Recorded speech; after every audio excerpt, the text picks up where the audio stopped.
Hi all, with the upcoming World Championship match in London soon, I thought it'd be nice to have a look at the last game encounter between Magnus Carlsen, playing white here, against Fabiano Caruana. So this was played in the Singfield Cup 2018, round 7. Magnus kicked off with e4. Fabiano Caruana played e5, knight f3, and we have the Petrov's defense. Magnus took on e5. After d6, knight f3, knight takes e4. Magnus played a very trendy and exciting line, especially considering the opening.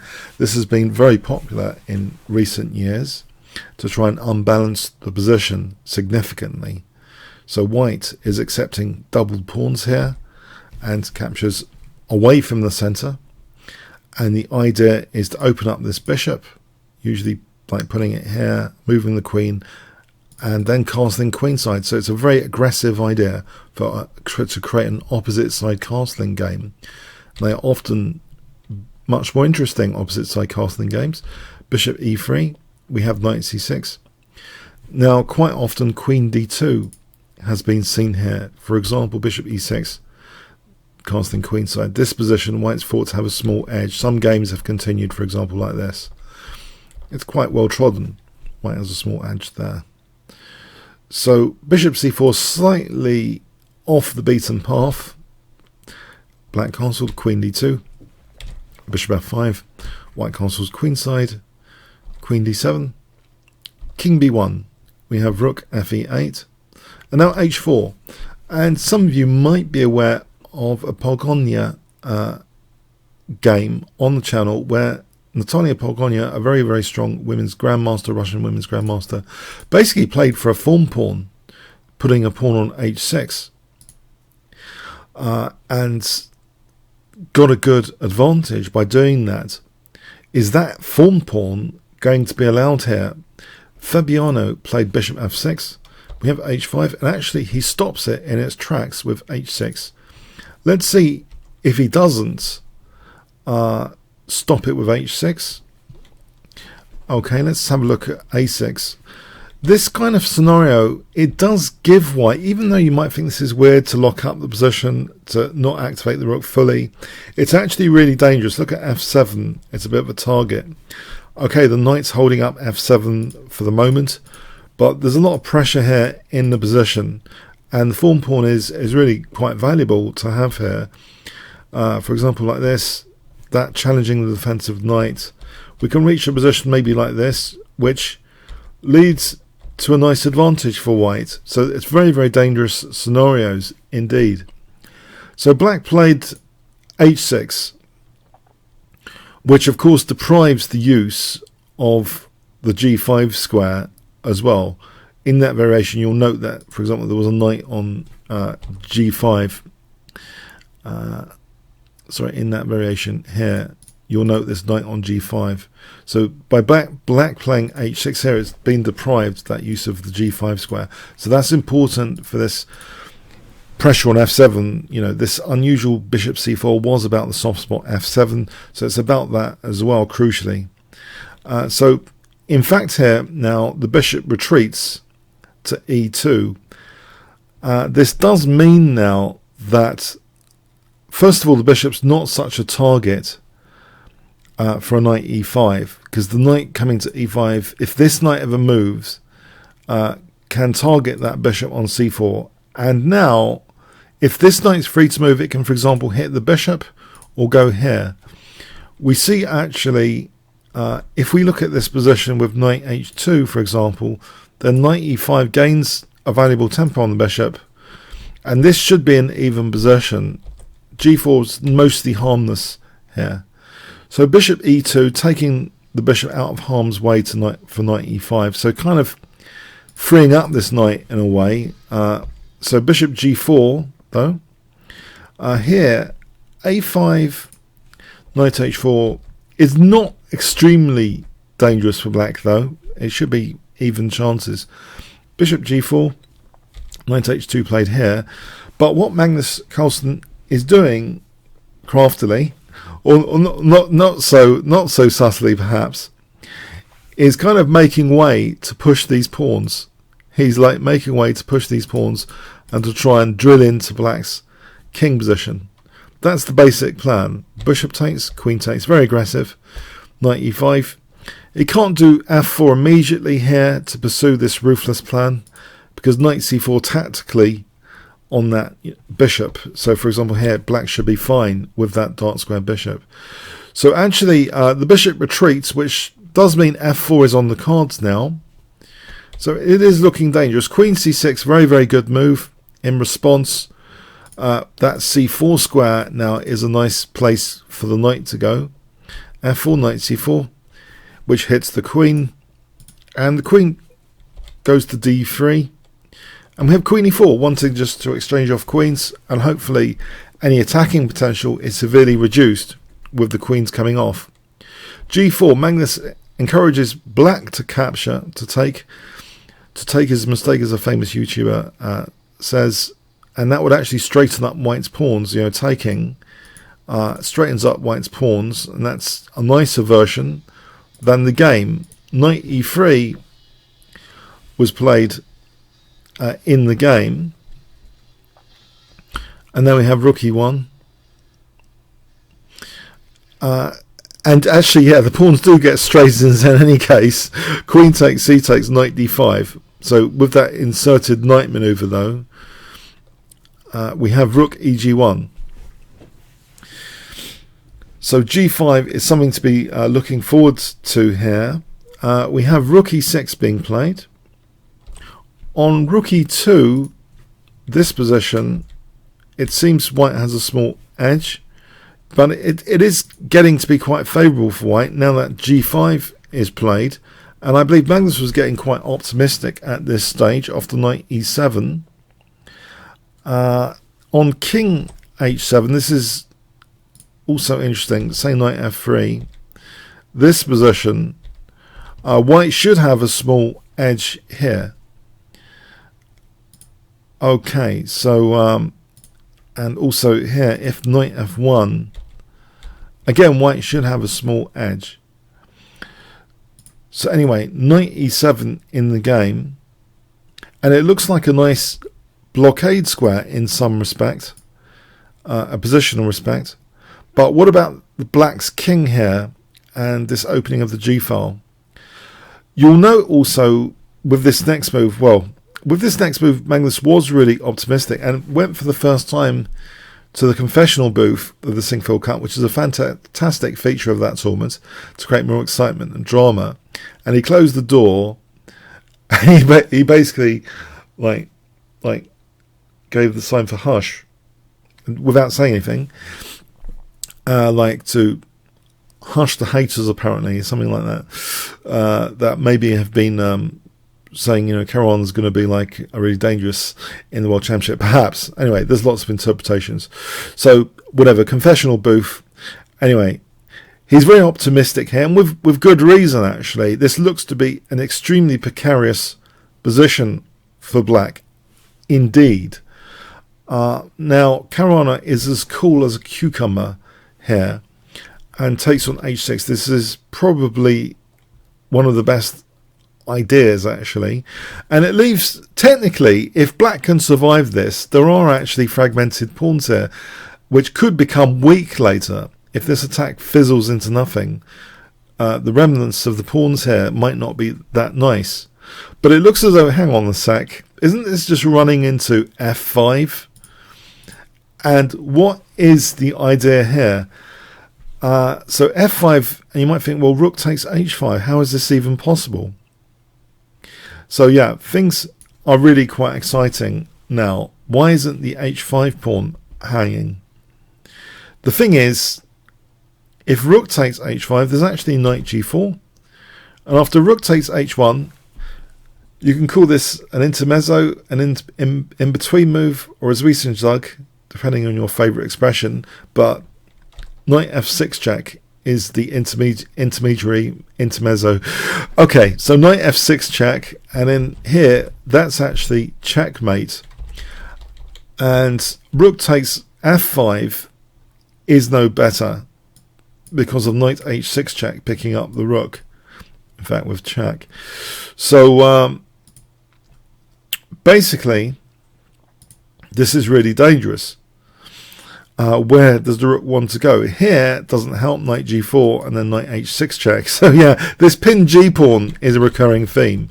So in fact, this limits black's options literally by elimination here, like a multiple choice elimination.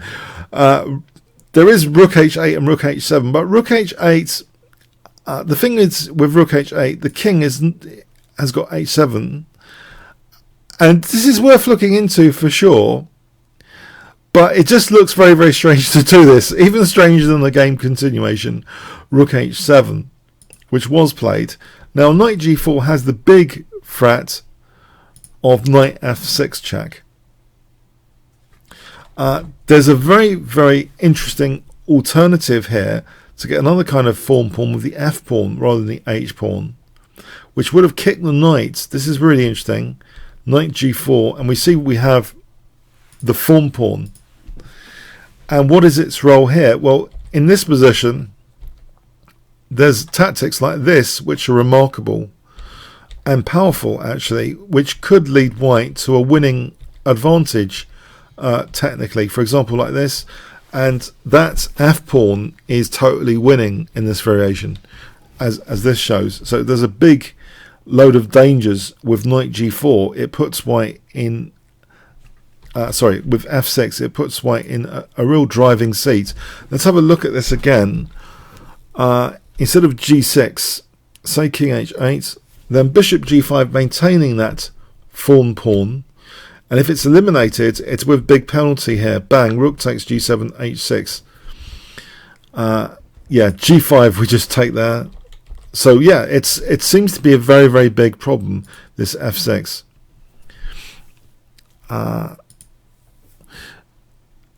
Yeah, fascinating. Yeah, it's just, there's no more. I thought there might be another variation here to check out, but yeah, knight h6 check is probably the most incisive. Bishop d2 is also just as a quiet move to check out. Well, we're still leading to the same sort of thing. Okay, so yeah, knight g4 was played instead of f6, and this is ingenious defense. It's like Caruana is picking up two of his main pieces and putting them very close to his king indeed after king h8. It's parrying this dangerous f pawn now with knight g8, which wouldn't have been possible if that knight had been kicked to d5 and put on the queen side. So the knight is part of the defensive troop here around the black king. Look at this huddled pieces. It's like Magnus is playing a position which is almost as flat as a pancake. All of black's pieces are virtually on the first two rows here. It's completely outrageous position. It's only this one which is like on the third rank here. It's really an outrageously provocative defensive posture. Maybe Fabiano also wants to sort of make Magnus a bit less confident for the World Championship match, playing in such a provocative manner.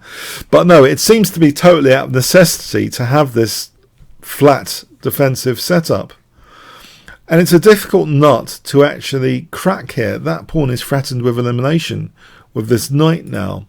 So it's fascinating. It really is a fascinating defensive posture. If the knight had gone to c6, that is breaking the rule of a piece not on the first or second rank. And there is bishop g5. This position, for example, with fg and check is really too much to bear. Look at this.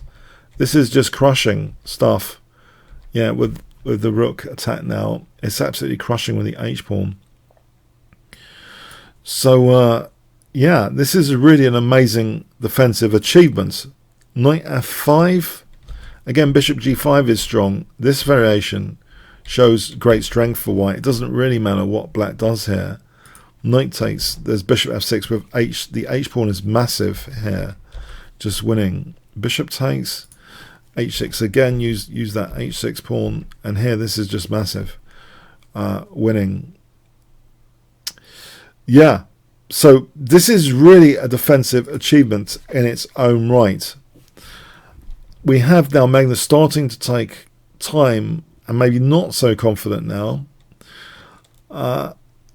It's interesting actually psychologically, on a personal note, when streaming and sometimes if you make a joke or a bit too say something a bit too confidently, sometimes you do miss the most accurate move available. That might have been something to do with perhaps not analysing crucially the f6 move. We just, before we move on, instead of knight g4, f6 needs to be like crucially analysed. It really just gets the knight out of the defensive sector.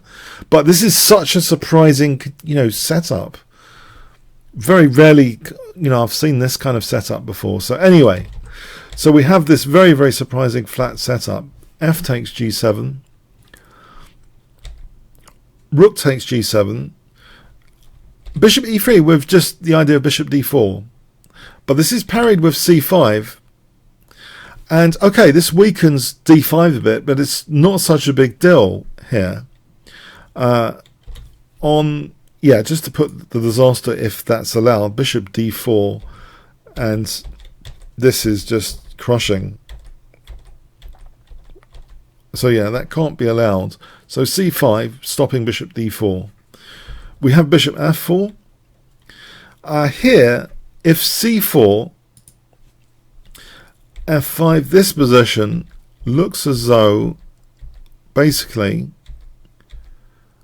we end up with white having only a small edge, nothing really to write home about. So bishop f4, rook e8. Now knight e3, and it looks as though, hang on, knight e3 is not just about the d5 square, it's about f5, which hits d6 and maybe supports h6. But again, a fantastic defense.